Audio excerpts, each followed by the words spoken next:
New টাউনে সোহমের শুটিংয়ে গন্ডগোল, বচসার জেরে মারধর সোহম চক্রবর্তীর। রেস্তোরাঁর সামনে গাড়ি রাখা নিয়ে বচসা, রেস্তোরাঁ মালিকের সঙ্গে তুমুল বচসা। আর মালিকের বিরুদ্ধে কুকথার অভিযোগ বিধায়ক অভিনেতার। ঠিক কি ঘটেছিল? আমাদের সঙ্গে রয়েছেন প্রতিনিধি অনুপ বলতে পারবে। অনুপ, জানতে চাই প্রথমে তোমার থেকে যে ঠিক কি ঘটেছিল পুরো ঘটনাটা। গতকাল যেখানে মূলত একটি রেস্তোরাঁ, সেখানে সোহম চক্রবর্তীর শুটিং চলছিল, সেখানে আগে থেকে পারমিশন নেওয়া ছিল এবং অভিনেতা সোহম চক্রবর্তী তথা বিধায়ক তিনি যখন শুটিং করছিলেন ঠিক সেই সময় বাইরে সোহম চক্রবর্তীর গাড়ি রাখা নিয়ে কিন্তু বচসা হয়।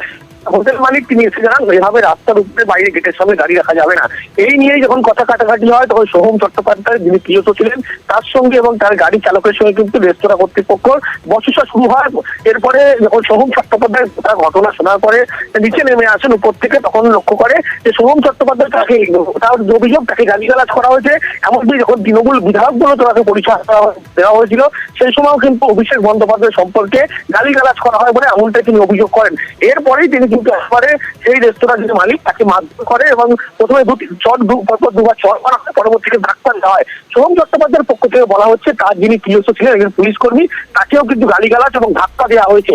এবং এই যে ঘটনা গতকাল যখন সূত্রপাত হয় তারপরে সেখানে উত্তেজনামূলক পরিস্থিতি তৈরি হয় এবং খবর পাওয়ার সাথে সাথে কিন্তু টেকনোশ্রী থানার পুলিশ ঘটনাস্থলে পৌঁছয়। ঘটনাস্থলে পৌঁছানোর পরে পুলিশ ফুটেজ খতিয়ে রাখে এবং সোহম চট্টোপাধ্যায় গোটা ঘটনাটি জানান যে পারমিশন নিয়ে তিনি কিন্তু যখন রেস্তোরাঁ শুটিং করছিলেন সে সময় গাড়ি রাখা নিয়ে বচসা হয় এবং তার উপরে যখন তিনি নিচে নেমে আসেন তাকেও গালিগালাজ করা হয়। এবং বিধায়ক বলে যখন পরিচয় দেওয়া হয় তখন অভিষেক বন্দ্যোপাধ্যায়কে তার সামনে গালিগালাজ করা হয় বলে এমনটা তিনি অভিযোগ করেন। সেই কারণে তিনি কিন্তু গতকালই স্বীকার করেন তিনি আগের বছর কিন্তু তাকে মারধর করেছিলেন। তুমি সঙ্গে থাকো আমাদের। সেই হোটেল মালিক তিনি বলছেন কোনো কথা না শুনেই তাকে মারধর করা হয়েছে। অপরদিকে সোহম প্রথমে তিনি কিন্তু এই কথা স্বীকার করেছেন। দুজনে ঠিক কি বলেছেন শুনবো একবার। সোহম উপর থেকে উঠে এসে বলছে কে বলেছিস? তুই বলেছিস? হ্যাঁ, কেউ কোনো পরিচয় জানলো না, কিছু করলো না, সঙ্গে সঙ্গে আমার বুকের কলার ধরে এইখানে একটা ঘুষি মারলো। ওদের কিছু স্টাফ 7-8 জন আমাদের রেস্টুরেন্টের টি শার্ট পরে রয়েছে, সবাই চিনতে পারছে রেস্টুরেন্টের স্টাফ, তাদেরকে ধরে ধরে মারছে।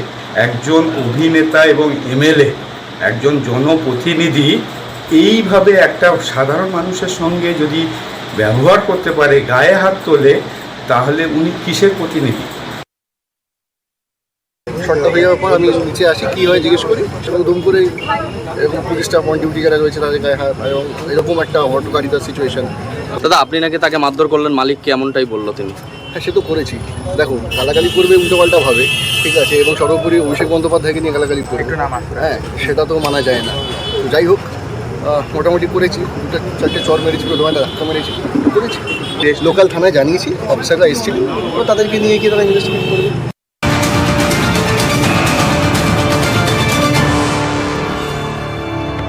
নিউজ 18 বাংলার হাতে সেই সিসি ক্যামেরার ফুটেজে নজর রাখছে পুলিশ। দেখুন সেই সিসি ক্যামেরার ফুটেজ যেখানে সোহমকে দেখা যাচ্ছে তিনি মারধর করছেন।